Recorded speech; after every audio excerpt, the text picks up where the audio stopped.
and it talked about scientists have come up with a new syndrome called broken heart syndrome.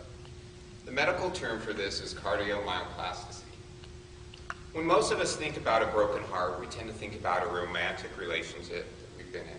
Perhaps our heart was broken in high school, maybe in college, or maybe now even as an adult. I want you to think of a different way of a broken heart tonight. I believe that God challenges us to sometimes allow our heart to be broken. For instance, when you walk down the street and you see a homeless person there, and it's a cold winter night, and he does not have a coat, is your heart broken? Do you allow your heart to be broken? When you're watching TV and you see the death and destruction in Haiti, do you quickly flip the channel, or do you allow your heart to be broken? One of my favorites is that I'm a pet lover, and every time I see this commercial come on TV where it says save the animals, and you see dogs packed in a cage, cats that have been hurt, dogs that have been injured, do you flip the channel quickly, or do you allow your heart to be broken? It's an important question. In the Bible, God tells us, and Jesus tells us, that you do for the least of me, you also do for me. I want to share with you tonight two instances that personally, one that I did not allow my heart to be broken, and one where my heart was broken.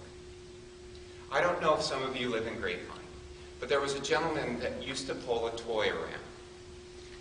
And every time I saw him, and you'd see him frequently, driving around the city, I tended to ignore him. And that's not something that I typically do in that situation. I would see him in Walgreens, and I'd be wondering, why is this man buying a toy and then pulling it around the city?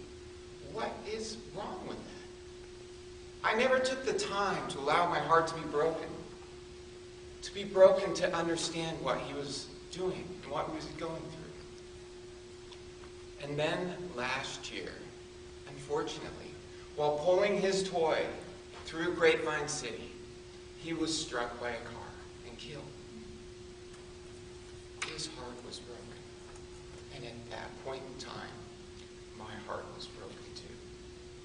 But it was too late, because I did not take the time at that point in time, when he was still alive, to introduce myself in Walgreens and say, I'm Derek Newman. Can I buy that toy for you? Because I've seen you before. It's hard for me to sit here because I did not allow my heart to be broken at that point in time.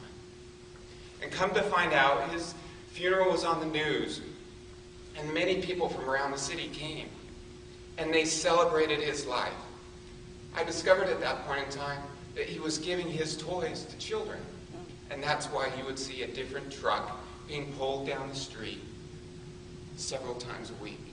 He was spending his hard-earned money, wherever he got that from, to go to Walgreens, to go to Tom Thumb, wherever they had a plastic toy, and to buy that toy and give it to some child. He became known as the Toy Man. I submit that today, his funeral would probably be more celebrated than mine would be, because he touched the lives.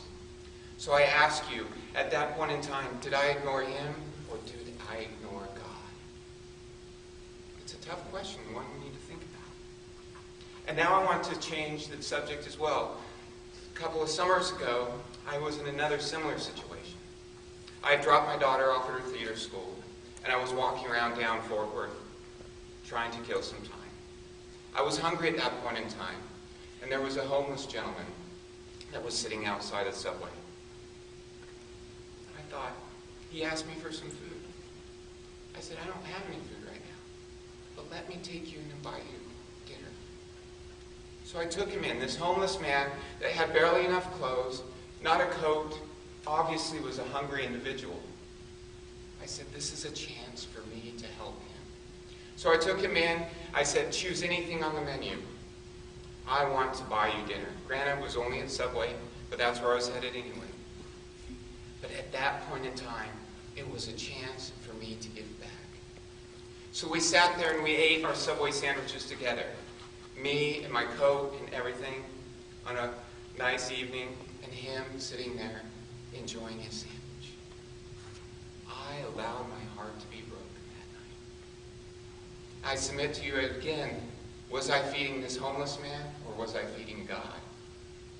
I believe I was feeding God at that point in time. My heart was broken and I acted on it. The last point I want to touch on is perhaps the woman that has had more broken hearts than any person in the world, Mother Teresa.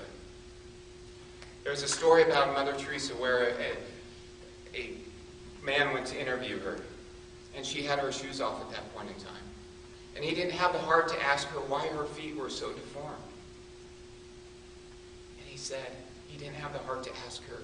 But another sister came in at that point in time, and they just happened to discuss, did you see Mother Teresa's feet? He said, I did. What happened? Well, shoes get submitted to this area organization, and Mother Teresa would go through all of those shoes that were submitted and given to her to distribute to mounds of people in Calcutta, the people who she saw and had a broken heart for. And she would look through all of those shoes and choose the ones that were the worst ones, and she would put those on. And as a result, her feet were broken. But her heart was broken. But it was also healed because of the immense love and gifts that she gave to the people of Calcutta. So tonight I want to stop and make you think about this. The next time you're in that situation, will you allow your heart to be broken? I hope you will, and I hope you will take action on it, because a broken heart